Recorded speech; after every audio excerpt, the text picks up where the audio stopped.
नमस्कार, आदाब। हमारे डिजिटल प्लेटफॉर्म में आपका स्वागत है। हम बात करने जा रहे हैं एक ऐसी कहानी की जो पिछले 22 महीनों से दुनिया की सुर्खियों में छाई हुई है। ये कहानी है इजराइल, गजा और अब ईरान और सीरिया के बीच चल रहे तनाव की। ये सिर्फ युद्ध की जंग की कहानी नहीं है, बल्कि सियासत, रणनीति और इंसानी जिंदगियों की कीमत की भी कहानी है। तो चलिए इस मुद्दे को समझते हैं कि आखिर क्या इजराइल और ईरान के बीच फिर से युद्ध की आग भड़कने वाली है? क्या गजा में शांति की कोई उम्मीद अब भी बची है? और सबसे बड़ा सवाल ये कि इस पूरे खेल में अमेरिका और बेंजामिन नेतन्याहू की रणनीति क्या है?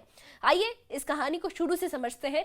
7 अक्टूबर 2023 ये वो तारीख थी जब गजा में हमास ने इजराइल पर हमला बोला था। इस हमले में करीब 1200 लोग मारे गए और 250 से ज्यादा लोगों को बंधक बना लिया गया। इसके जवाब में इजराइल ने गजा पर इतनी गंभीर और भयानक बमबारी शुरू कर दी जो आज तक थमने का नाम नहीं ले रही है। गजा की सड़कें, घर और स्कूल अब मलबे का ढेर बन चुके हैं। गजा के स्वास्थ्य मंत्रालय के मुताबिक अब तक 58,386 लोग अपनी जान गंवा चुके हैं। इनमें बच्चे, औरतें और बूढ़े भी शामिल हैं। 1,39,000 से ज्यादा लोग घायल हुए हैं और ये आंकड़े हर दिन बढ़ रहे हैं। लेकिन ये युद्ध सिर्फ गजा तक सीमित नहीं है। इसकी आग लेबनान, सीरिया और अब ईरान तक भी फैल चुकी है। और इस पूरे खेल में इजराइल के प्रधानमंत्री बेंजामिन नेतन्याहू का नाम बार बार सामने आता है। नेतन्याहू कहते हैं कि वो हमास को पूरी तरह से खत्म करना चाहते हैं। उनका कहना है कि जब तक हमास का एक भी लड़ाका बाकी है, जब तक एक भी बंधक उनके कब्जे में है, ये युद्ध नहीं रुकेगा। लेकिन सवाल ये है कि क्या ये युद्ध वाकई हमास को खत्म करने के लिए है या फिर इसके पीछे कोई और बड़ा खेल चल रहा है? गजा की ताजा स्थिति के मुताबिक उसकी शुरुआत करते हैं, उसे समझते हैं। गजा में हालात इतने खराब हो चुके हैं कि वहां अब इंसानी जिंदगी का कोई मोल ही नहीं बचा है। नुसैरत रिफ्यूजी कैंप में इजराइल ने हाल ही में एक ऐसी जगह पर बमबारी की है जहां लोग पीने का पानी लेने के लिए जमा थे। इस हमले में 8 लोग मारे गए, जिनमें 6 बच्चे थे। 17 लोग घायल हुए हैं। गजा के अल अवदा अस्पताल के डॉक्टर अहमद सैफन ने कहा है कि यह हमला इतना भयानक था कि लोग पानी की लाइन में खड़े थे और अचानक बम गिरा। ये कोई पहला मौका नहीं है। गजा में स्कूल, अस्पताल और शरणार्थी कैंप्स बार बार निशाना बन रहे हैं। इजराइल का कहना है कि वो हमास के ठिकानों को निशाना बना रहा है, लेकिन हर बार बमबारी में आम लोग मर रहे हैं। गजा के स्वास्थ्य मंत्रालय का कहना है कि इजराइल ने अक्टूबर 2023 से अब तक 360 से ज्यादा मेडिकल वर्कर्स को गिरफ्तार किया है। इनमें कई डॉक्टर्स शामिल हैं जो भयानक परिस्थितियों में बंद है। गजा में अस्पतालों की हालत इतनी खराब है कि सिर्फ आधे अस्पताल ही किसी तरह काम कर रहे हैं। 4,000 से ज्यादा बच्चों को इलाज के लिए विदेश ले जाने की जरूरत है, लेकिन वो भी मुमकिन नहीं हो पा रहा।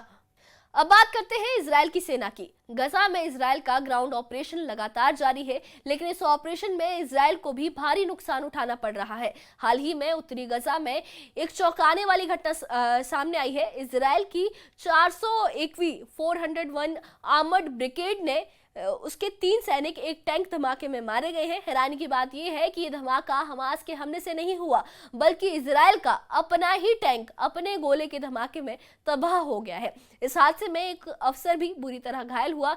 गजा में अब तक 450 से ज्यादा इजरायली सैनिक भी मारे जा चुके हैं और ये आंकड़ा भी बढ़ रहा है। हमास के पास अभी भी 23 बंधक इजराइल के हैं। इजराइल और हमास के बीच बंधकों को छुड़ाने की कई बार बातचीत भी हुई है, लेकिन हर बार बात बिगड़ गई है। हमास कहता है कि वो बंधकों को तभी छोड़ेगा जब इजराइल गजा से पूरी तरह पीछे हटेगा और युद्ध खत्म करेगा। लेकिन नेतन्याहू कहते हैं कि वो तब तक नहीं रुकेंगे जब तक हमास पूरी तरह से खत्म नहीं हो जाता। इस वजह से गजा की जनता हर दिन मौत के मुंह में जा रही है। अब आते हैं इस कहानी के दूसरे हिस्से पर, यानी इजराइल और ईरान के तनाव पर।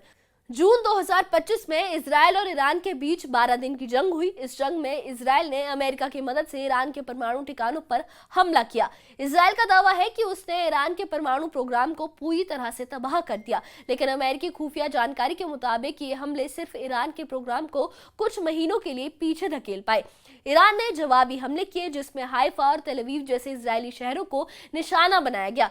इन हमलों में 28 लोग मारे गए। ये पहली बार था जब ईरान की मिसाइलें इजराइल के हवाई रक्षा तंत्र को भेदने में कामयाब रही। इस जंग के बाद अमेरिकी राष्ट्रपति डोनाल्ड ट्रंप ने एक सीजफायर करवाया, लेकिन ये सीजफायर कितना नाजुक है इसका अंदाजा हाल ही की घटनाओं से लगाया जा सकता है। इजराइल के प्रधानमंत्री नेतन्याहू ने हाल ही में एक इंटरव्यू में कहा कि ईरान अब परमाणु हथियार बनाने की कोशिश में है। उन्होंने दावा किया कि हिजबुल्लाह की लीडरशिप खत्म करने के बाद ईरान ने यूरेनियम संवर्धन की रफ्तार बढ़ा दी है। दूसरी तरफ ईरान की संसद के स्पीकर के सलाहकार मेहदी मोहम्मदी ने इंस्टाग्राम पर एक तस्वीर पोस्ट की जिसमें इजराइल के नक्शे पर 2 परमाणु हमले दिखाए गए। इस तस्वीर ने इजराइल में हड़कंप मचा दिया। जेरूसलम पोस्ट की एक रिपोर्ट के मुताबिक ईरान और इजराइल के बीच फिर से युद्ध का खतरा मंडरा रहा है। इजराइल अपने गुप्त एयरबेस पर फाइटर जेट्स तैयार कर रहा है, वहीं ईरान भी अपनी सैन्य ताकत बढ़ाने में जुटा है। खबर है कि ईरान चीन से 40 से J-10C फाइटर जेट्स और रूस से आधुनिक हथियार खरीद रहा है। ये सारी तैयारियां बताती है कि जुलाई 2025 में एक बार फिर दोनों देशों के बीच जंग छिड़ सकती है, और अगर ऐसा हुआ तो ये युद्ध पहले से कहीं ज्यादा खतरनाक होगा। अब बात करते हैं सीरिया की। सीरिया में हालात और ज्यादा पेचीदा हो गए हैं। दक्षिणी सीरिया के स्वेदा शहर में इजराइल और जुलानी ब्रिगेड के बीच जंग शुरू हो चुकी है।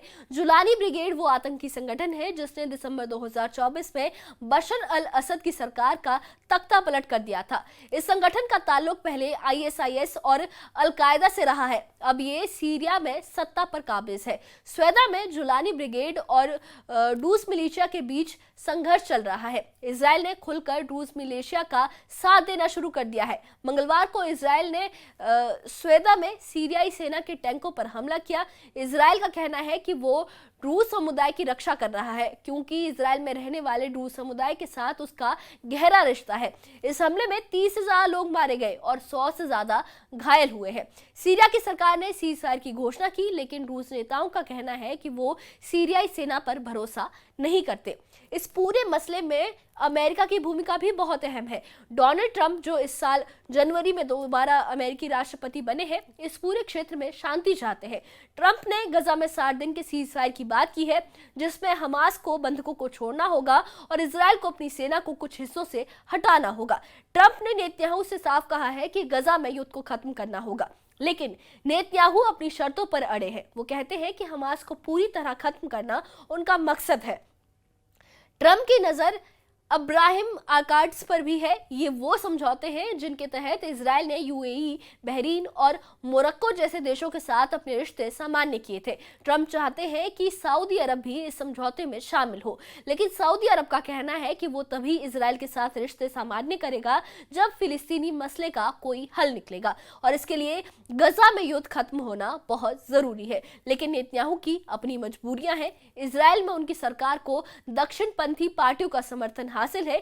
ये पार्टियां गजा में युद्ध को और तेज करने की मांग कर रही हैं। इजराइल के राष्ट्रीय सुरक्षा मंत्री इतमार बेन ग्विर और वित्त मंत्री बेजलेल स्टोर्मट्रीव जैसे नेता चाहते हैं कि गजा में कोई भी मानवीय मदद ना पहुंचे। वो गजा पर पूरी तरह से कब्जा करना चाहते हैं, लेकिन इजराइल की जनता का एक बड़ा हिस्सा अब इस युद्ध से तंग आ चुका है।